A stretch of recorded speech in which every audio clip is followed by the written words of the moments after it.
VC dimensions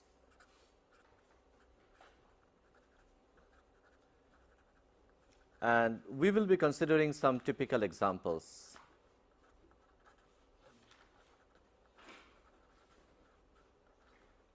Now, we had introduced in the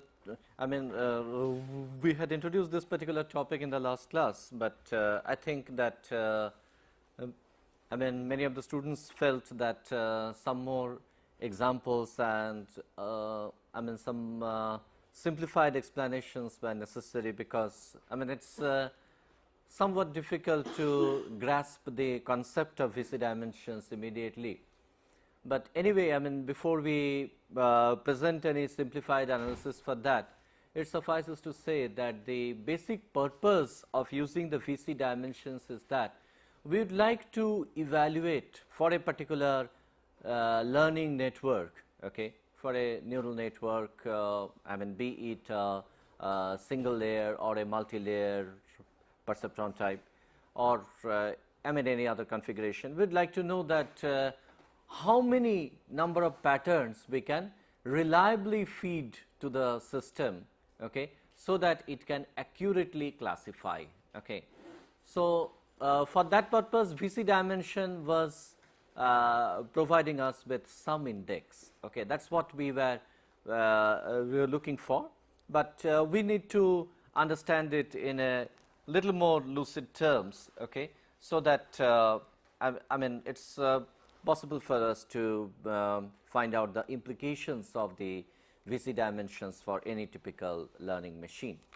Now, we are considering fundamentally the learning machines, okay, where the input is going to be in the form of some vector. Okay. Let us say that x vector, that is the input to a learning machine. Supposing this is the block diagram of the learning machine, and we can denote it by a function f, because after all this is the function f, okay, which we are going to realize. In this case, we will be approximating this actual regression function f by the neural network function, okay, f of x w, that is what we had discussed earlier. And this learning machine will be having a set of adjustable parameters. Let us say that we indicate that by alpha vector, okay, which is nothing but the set of, or the vector indicating the adjustment parameters. And we will be getting the output from this network, right. And let us say, for the case of, for the sake of simplicity, we assume that we have only one output, okay, and we indicate the output as y estimated, because this is what we are estimating by using the neural network. Now, our estimation, okay, that may be correct, it may not be correct. In fact, we are for the time being classifying only the binary, the predicted output we are indicating only as a binary thing, so that our y cap or y estimate, okay, that can assume values in the binary domain, that is either +1 or -1, right. And so the thing is that we will be feeding the set of inputs, and we will be adjusting this alpha, okay, such that the classification that we make out of this y is going to be correct, right. Now, what kind of a function can this f be? Okay. We are not putting any constraint into this function f. Okay. What we simply do is that we can assume some different models of this f function, right.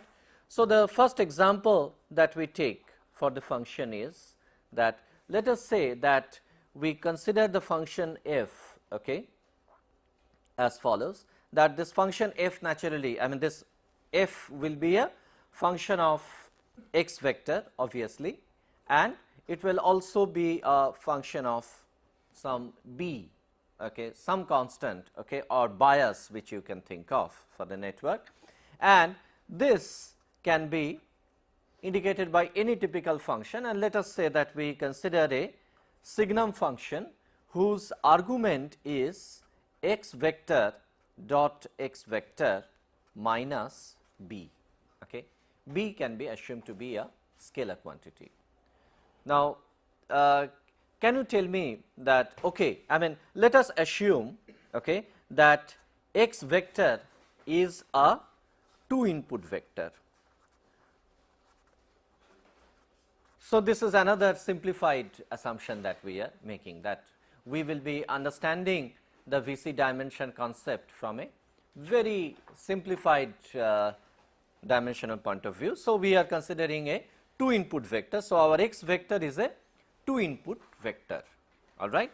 So, that means to say that the patterns that we are going to have, okay, the patterns will be forming a set of points in the 2 dimensional space.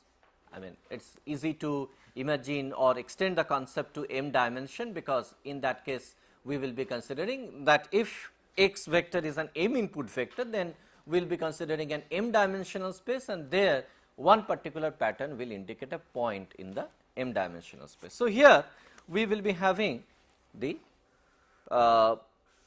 we will be having a 2 dimensional vector, 2 dimensional space. Let us say that we indicate this by the x1 and the x2 as the variables in these 2 dimensions, okay. And let us say that this is one particular pattern that we are feeding. So, one particular pattern will be a point in this 2 dimensional space, okay. And likewise there can be several patterns, okay, into it.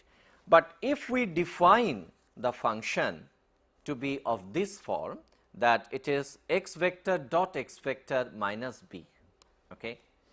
Can anybody tell me that what is going to be the nature of this function? See, I mean, what I mean to say is that here take this argument, okay, take the argument of this signum function.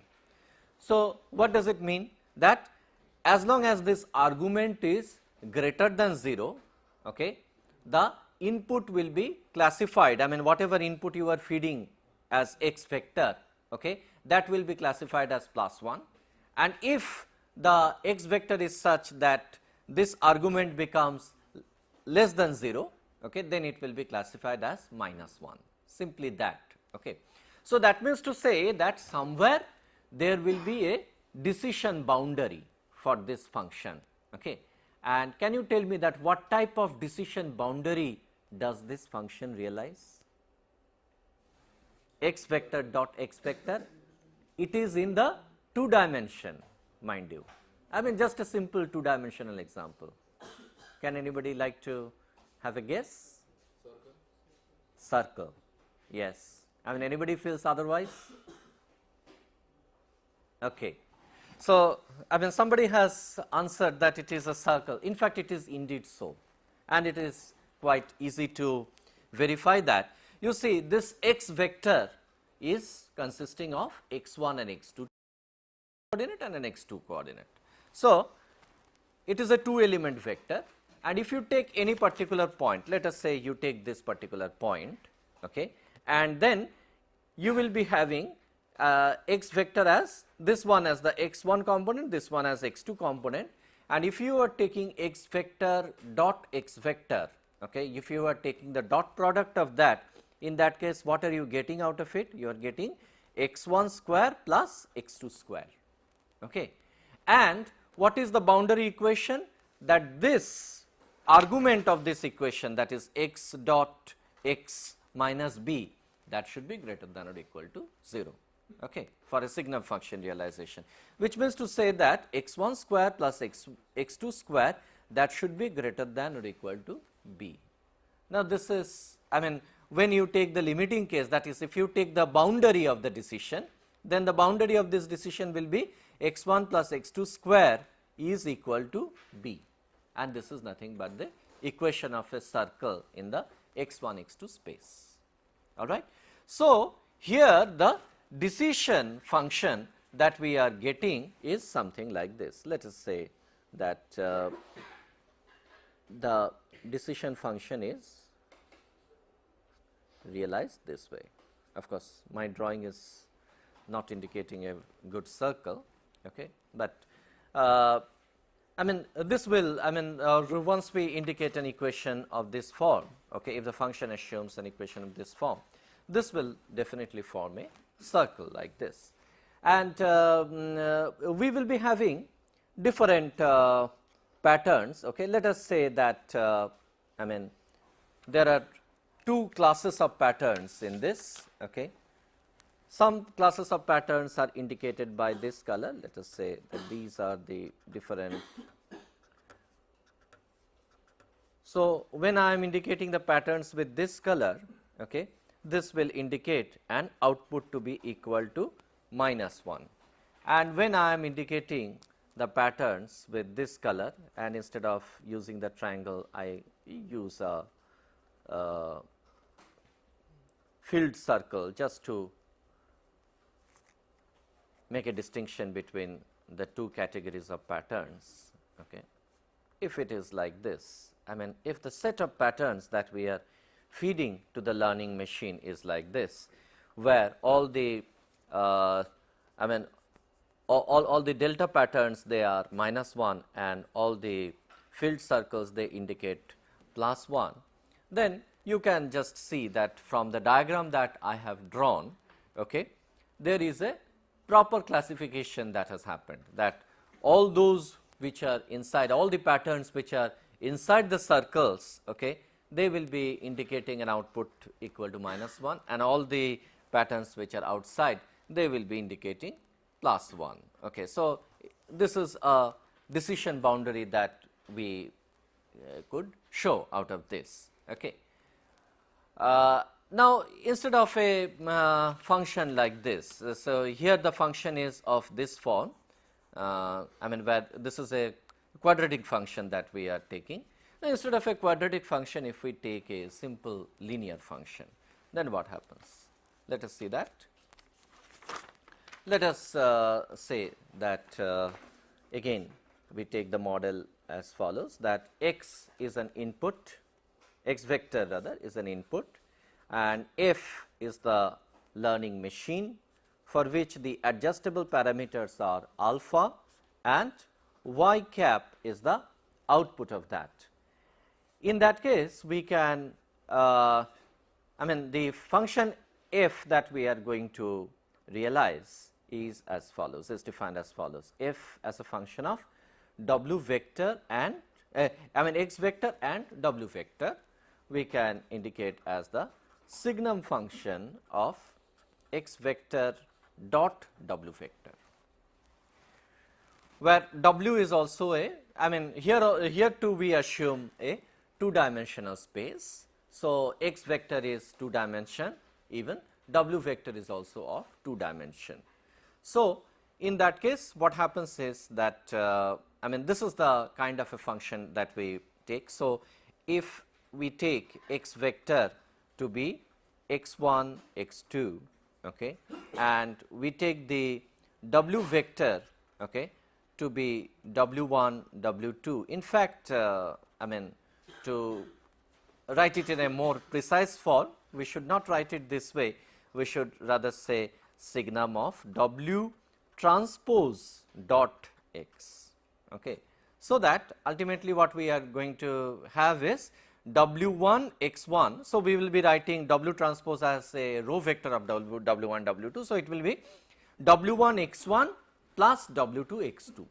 Again here the decision boundary will be such that for w1 x1 plus w2 x2 greater than or equal to 0, the patterns will be classified as +1, and for I mean otherwise I mean to say the patterns will be classified as -1. So, here also the decision boundary that we are getting is of the I mean equation of this form, w1 x1 plus w2 x2 is equal to 0. All right. I mean here we assumed that the bias term is 0. Okay. I mean we should not assume the bias to be 0, because typically some bias would be there. Okay, even if we assume that b is equal to 0, let us say. Here W1 x1 plus W2 x2 is equal to 0 means that it is a straight line in the two dimensional space, all right, whose slope is going to be what? I mean, it will be minus of W1 by W2, that will be its slope, okay, and intercept in this case is 0 because this is not having any bias. So, the function that we realize out of this is of this form, that we take x1 space, I mean x1 x2 space, and our decision boundary will be a straight line like this, and on one side of it we will be having all the patterns, okay, which are categorized by delta, okay, which will indicate. So, here these deltas will indicate the patterns which give an output equal to -1, and another set of patterns, okay, which will give us an output equal to +1. So, all the filled circles that I am drawing, they will produce an output equal to +1. So, this is the form of the equation. Now, I mean, just to complicate matters little bit, that in the same learning machine we take x vector and we take the function f, alpha the set of adjustable parameters, y cap the estimated output. We take a function f of x vector, w vector and b vector, and we define the function as the signum function of w vector transpose dot x vector plus b.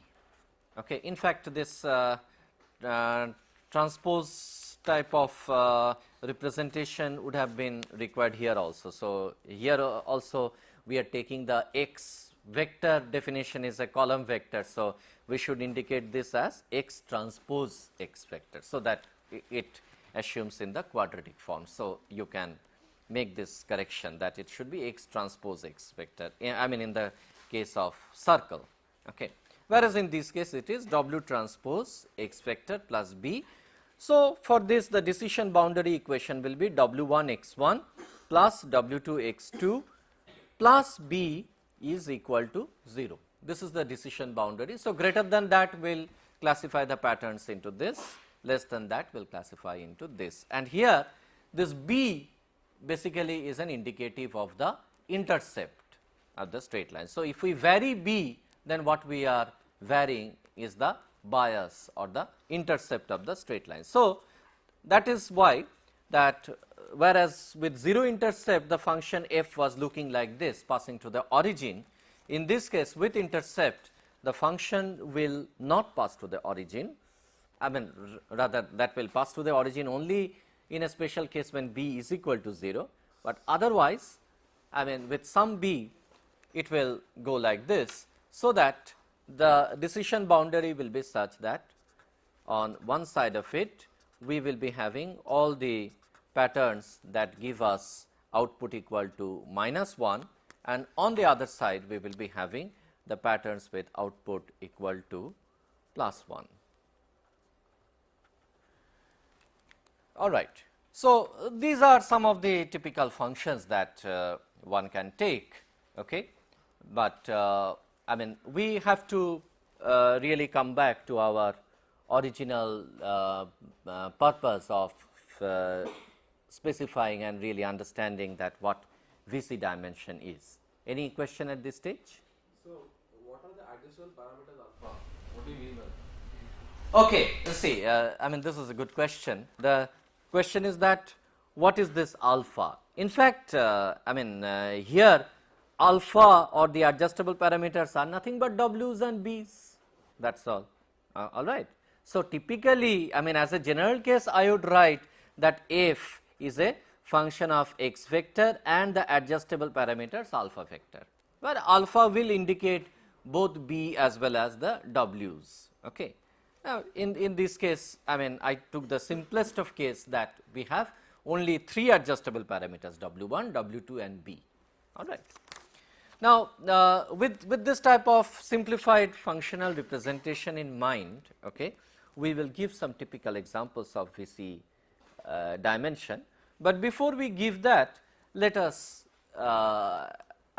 define some quantities which we need to define in order to specify the limits of the VC dimensions as indicated by Vapnik, the persons who proposed this VC dimension concept. Now, let us take a quantity of this form. Let us take the expectation of y minus f of x alpha, x vector alpha vector, okay, and we take the mod of this, okay, and as a very typical case I can take it to be half of this, okay. Now, what does this basically indicate? This will, if I take the expectation of half into mod of y minus f of this, okay, and assuming in this case that y could be assuming a value equal to +1 or -1, okay. That means to say that if y is equal to +1 and f of x alpha is also a +1, okay, in that case it is indicating a correct classification, okay, in which case this will be equal to the expectation of this. So, in this case the error will be 0, okay, whereas if we have y as +1 and f of x alpha as -1, then it will be this mod of this quantity will be 2. So, that is why we are multiplying it by half, okay, so that it will be an error equal to 1.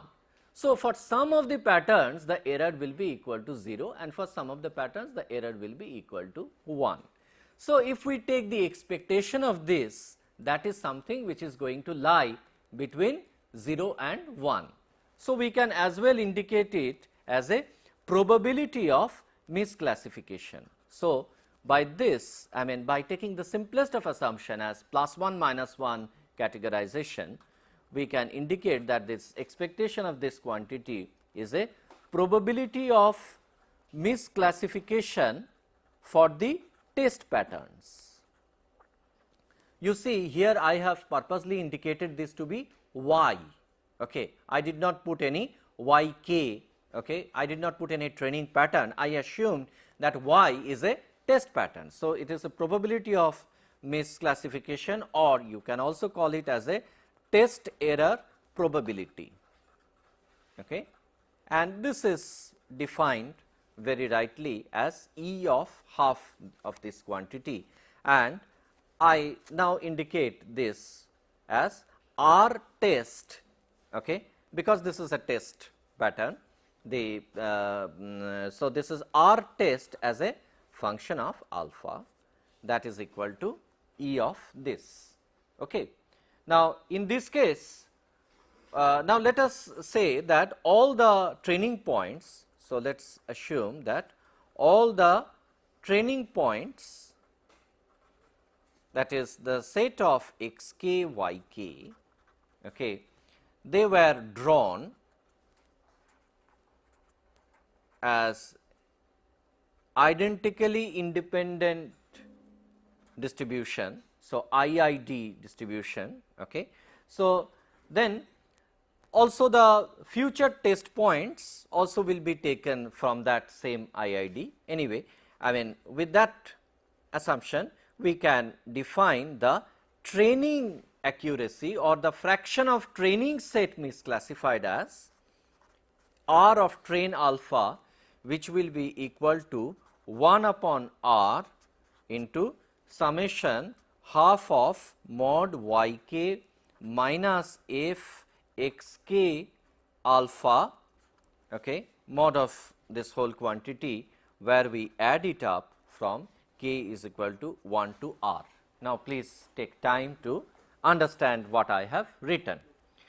I have assumed that there are R number of, so R is the number of training patterns, okay. I indicate the R to be the number of training patterns. So, there are set of training points xk, yk, where k will vary from 1 to r, and I have indicated the quantity here as summation of half into y k minus this. And what does that indicate? So, overall this when added up, I mean when added up for all the r patterns and then we divide it by 1 by r, that will indicate what? The fraction of training sets which are misclassified in this. Okay. Now, where is the question of training set becoming misclassified? It can obviously happen. You are feeding the training set and you are adjusting the parameters. So, with some adjusted parameters or for some set of parameters, it could be that your network is not classifying the training patterns also properly. So, this R train will indicate that what is the fraction of training set misclassified. So, I should write this as R train alpha is the fraction of training set, fraction of training set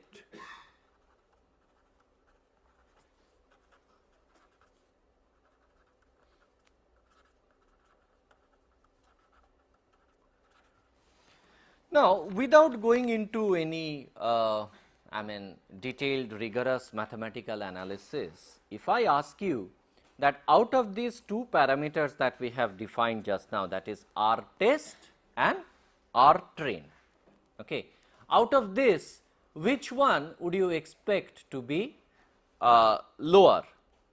I mean naturally you would like to have this value of R to be as low as possible, isn't it, because you want correct classification. So, that is why your R should be low. So, out of this R test and R train, which one would you expect to be?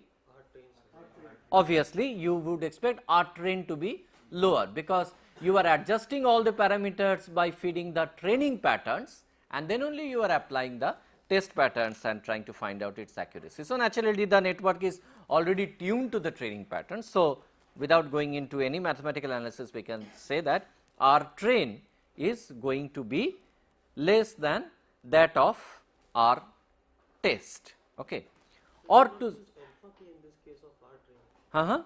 You have not used alpha k. Alpha k. Xk is a function of xk and alpha k or no, sir? No, I mean not alpha k.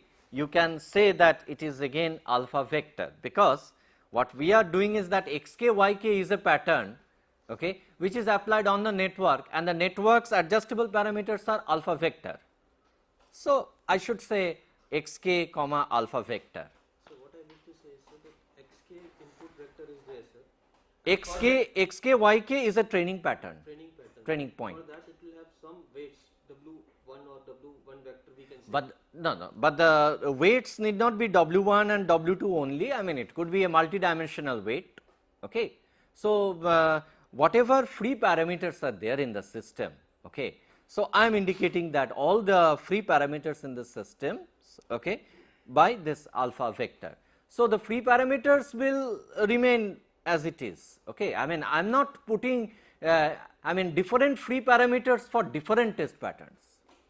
For I mean the free parameter of the systems are adjusted already. I mean you take it that way, or maybe at the end of the pattern. I mean it's not that every independent pattern has got independent this thing. This is a characteristic of the network, whereas xk yk is a pattern. So, let us not confuse between these two. So, now obviously what I mean to say is that our R train is going to be less than this. So, that is why one can express the R test as R train plus something, okay, R test alpha, okay. It is possible to write that R test alpha will be R train alpha, okay, plus something. What is that something? That we do not know, but actually it is Vapnik, okay. He has shown, okay, analytically that with a probability of 1 minus eta, okay, eta is in this case I mean should not be confused with the learning rate. Okay. Eta in this case is some constant, okay, where it has been shown by Vapnik one very interesting result. Okay. That is what I am presenting to you, because the whole concept of VC dimension actually originated from that. He showed that R test alpha, okay, again I mean I'm not indicating every time alpha to be a vector, I mean I think you please understand that, okay. R test alpha should be less than or equal to R train alpha plus a quantity which I am writing, it is under root h log of 2r by h plus 1, okay, minus log of eta by 4, this divided by r, where r again is the total number of training points. Okay. Now, in this case eta, as I told, is a constant. So, Vapnik's result shows that with a probability of 1 minus eta, R test can be written like this. Okay. Now, what we do not know is this quantity h, and this quantity h is what is the VC dimension, right. Here h is the VC dimension, but again this result is of no use to us if given a network, given a learning network, we do not know how to measure h. So, we should know that how to get an idea about the h given a network. So, if we know what h is, then naturally h will give us an indication that how to obtain this R test and R train from a given set of training patterns. Okay. Now, in order to arrive at this VC dimension concept, okay, we define what shattering is. In the last class also we defined, but I think that we needed some more examples, without which it is, I can well understand that it will be very difficult to get a concept of shattering. Now, today I am going to define the shattering in a more simplified way. Okay. Now, we can say that a machine F, okay, what is machine F? Machine F is nothing but, these things, the block diagram that we have shown here, this F, the function that we are taking, that itself we are taking it as a learning machine F. We can say that a learning machine F can shatter a set of points x1, x2, etc., up to xr. So, we are taking r number of different training points. Okay. So, it can shatter a set of points if and only if for every possible training set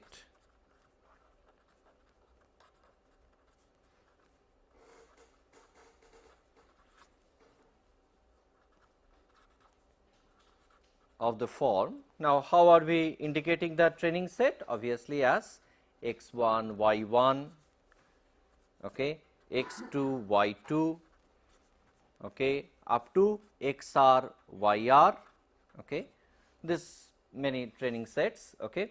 There exists some value of alpha. What is that alpha? Again the free parameters. Some value of alpha that gets 0 training error.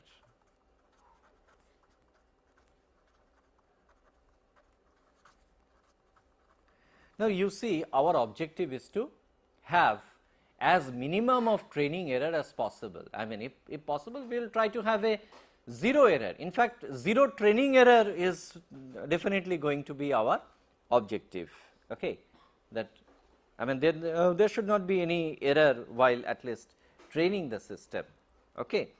Now, if given r number of patterns like this, okay, it is possible that for some particular value of alpha, okay, the system leads to zero training error, then we can say that these set of points x1, x2 up to xr, okay, has been shattered by f, okay, shattered, or in other words fully exploited by f.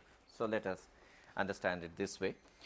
Now, here you see that once we take x1 to xr, all right, I mean here, okay, now x1 can assume a value of plus, I mean because of the x1 pattern, y1 could assume a value of plus 1 or minus 1. Again for x2 it could be plus 1 or minus 1, okay. So that there will be 2 to the power r such training sets to consider, isn't it? Okay. One of the training sets could be, I mean let us take a example of let us say 4 points, let us say x1, x2, x3 and x4. Okay. So, could be that the training patterns are such that when I give x1 as input, the output is plus 1, when I give x2 as input, the output is plus 1, when I give x3 as input, the output is minus 1, when I give x4 as input, the output is plus 1. If it is like that, then this is a particular training pattern, plus 1, minus 1, minus 1. This is one output that results out of this. Now, there could be, so here with 4 such inputs we can form 2 to the power 4 or 16 such patterns, isn't it? Okay. I mean the space, the whole space will contain 16 patterns. So, when I have x1, x2 up to xr, then we can have up to 2 to the power r such training sets. Okay. Now, given this example of shattering, I mean given this definition of shattering, that if you can find for a given learning machine, for a given f, if you can find, okay, some adjustable parameters or some values of alpha which will give you a zero training error, then it is shattered. So, let us now take some very typical example, and again in order to simplify matter, I will take examples from 2 dimensions only, because only 2 dimensions I can represent on a piece of paper. Okay. Although the examples that we will be presenting will be too much oversimplified, but I think that if you understand that, you can extend this concept again to the multi-dimension case. Now, let us take a function of this nature. Let us take that f of x w, okay, to be equal to signum function of w transpose dot x. Okay. If we take it to be like this, then this is the space. Okay. Can you see? Okay. There is some problem with the lighting, so never mind. I mean, if you can see, you can continue with that. Now, again we take a 2-dimensional space x1 and x2, all right. Now, if we let us say have only one point, okay. Now, is it guaranteed that it can shatter one point? Obviously, this is the most trivial case, because I can imagine that this straight line passes like this, okay, or a straight line passing like this. So, it is possible to find out a solution, okay, that classifies this point. So, one is actually a trivial case. Now, supposing I take one pattern over here and another pattern over here.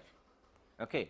Now, is it possible to shatter these 2 points using a straight line of this form? Are you sure? Answer is yes or no? You are saying yes. Okay, you are assuming, if you assume that this is -1 and this is +1, okay, obviously I can find a solution, a straight line passing like this. But if I take this to be -1, this also to be -1, or I take this to be +1 and this to be -1, I mean both to be +1 or both to be -1, then is it possible to find a solution? It is not. Okay, I mean I can hear some very interesting arguments. Okay, some people are saying that it is not possible. In fact, that is what is correct, that it is not possible. But again, somebody said that we require 2 lines. Okay, it is not that we require 2 lines. Now, I mean, let us try to look at it. Again, we say that we take the x1, x2 space, all right, and here we take this as a pattern which gives +1 and this as a pattern which gives -1. Now, is it possible to find a line? Okay, it is possible. Only thing is that I mean with both as +1, let us say, with both as +1 or with both as -1, can you separate them? You can. Okay, what you can do is that you have to take a line maybe of this form. This line can. Okay, so this line's equation will be actually of the form f x b. Okay, here we have to introduce a bias to this straight line. Okay, x b equal to signum of x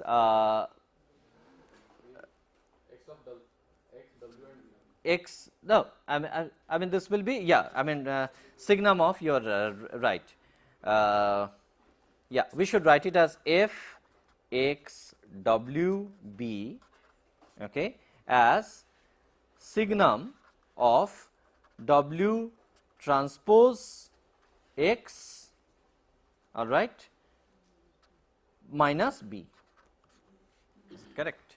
So, this is the form, and with this type of a straight line it is possible to shatter. Now, let us take the quadratic function, let us take the circular function as we had taken. Okay. Let us consider again x1, x2 space, okay, and we take 2 points, let us say, we take 1 point here and 1 point here, and we consider the function f x comma b, which is defined as signum of x transpose x minus b. Now, is it possible for us to define a, I mean shatter this point using this function, shatter 2 points using this function?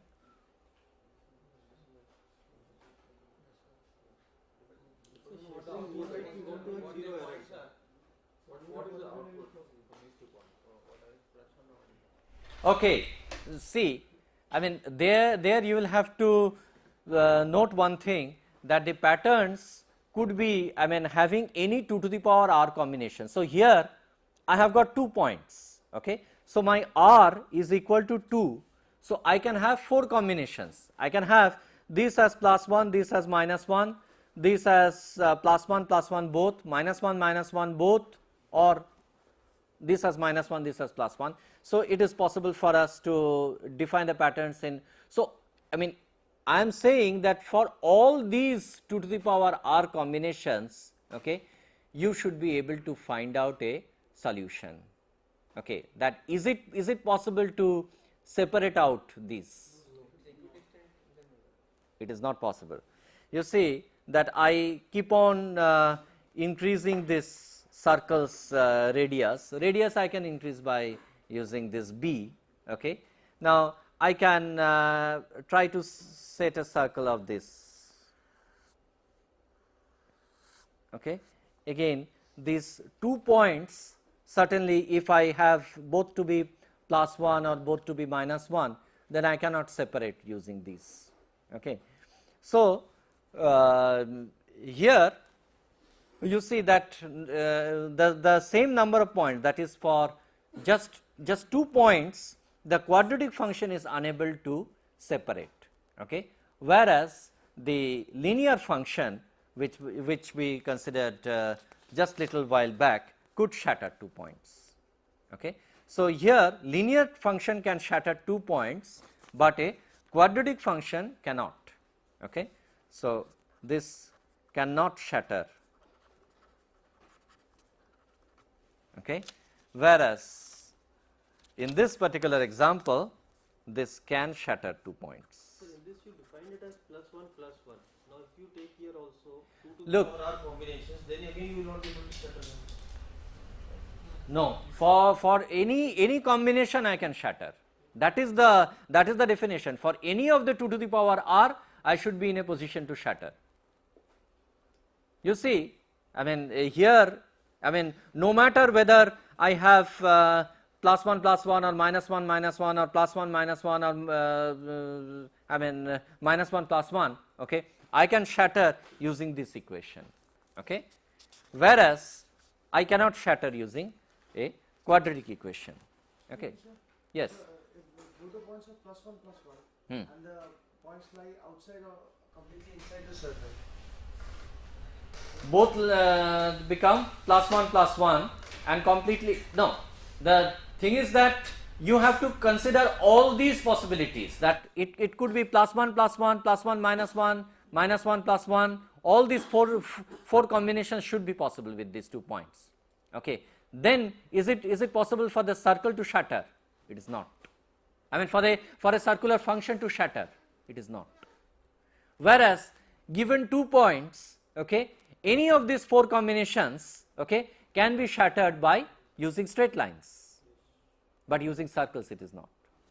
Now, let us take the straight line case only, because straight line we can well understand that straight line can shatter 2 points. Okay. Let us increase it to 3 points. All right. Let us say that we have a 2-dimensional space, here x1, x2, and we take okay, 3 points, let us say, okay, plus 1, I mean 3 points. Now, these 3 points could have any combination. I mean there are now how many? 8 combinations possible, isn't it? All of these can be plus 1 plus 1 plus 1. In this case, I take a line like this, it is possible. Now, I take, let us say this as plus 1 and these 2 as minus 1. Okay. I pass a straight line like this, it shatters. Now, I take one of these as I mean 2 of these as minus 1 and this as plus 1, I can have. So, can these 3 points be completely shattered? In a case if all 3 points are in a straight line and one is plus, one is minus, and then the third is again plus, that is Okay, I mean what is your point of argument? This is a very interesting case that somebody has considered. All the 3 points are collinear. Okay. The first one is plus 1, second is minus, and the third is again plus. Plus 1, minus 1 and plus 1. You cannot, yes. This is a typical case where you cannot. Okay. When they are falling in a line, yes. But except for that case, okay, you can shatter, okay, using this. Any? When you say a function f, does it mean that for every possible combination of x, that is? No, when I take a function f, I mean I should say that the function f of I mean f x comma w comma b, okay, when it is of the form signum of w transpose x minus b, okay, it can shatter a set of 3 points. That is what I am saying. No, for different outputs that we are getting now, we found out that okay, we can draw this a line of this form, then a line of this form. That means we are changing the values of b and Obviously, because my adjustable parameters are w's and b's. that we can change. So, what is the definition of shattering? Again, I go back to the example, I mean to the basic definition. You see, machine F can shatter this set of points if and only if for every possible training set of this form there exists some value of alpha. So, that means to say that if I can manipulate my w's and b's such that I can steer it towards a shatter, okay, then it is possible, right. So, up to 3 points we can, all right. Now, let us say that now I increase this and I take 4 points, okay, x1, x2, x3 and x4, 4 points are there in the x1, x2 space, two dimensional space. In that case, when all the 3 points were lying on a straight line, Yes. the shattering it wasn't being shattered. And how do we consider 4 points if 3 points can't be shattered? Now, this is a particular case. So, that means to say that we have to consider the case of non-collinear patterns, okay, non-collinear patterns. So then the shattering depends on the actual placement of the points. Doesn't depend on any 3 points in the plane can be shattered. We have to specify the position of the points and then we can determine. Non-collinear, that's all. Once you say non-collinear, so any 3 non-collinear points can be shattered using the function that we had used. All right, I mean using the linear function we could shatter 3 points. Now, using the same linear function, can we shatter 4 points? I think I mean the general consensus that is emerging out of this class is that we cannot. Okay. In fact, you can look at it this way, that you have got 4 points, okay, x1, x2, x3 and x4, and you can have actually here 16 number of combinations of patterns that is possible out of it. Okay. And if you say that you are having I mean x1, x3 to be one class of patterns and x2, x4 to be another class of patterns, in that case you cannot imagine a straight line, okay, that can separate the +1 patterns from the -1 patterns. Okay.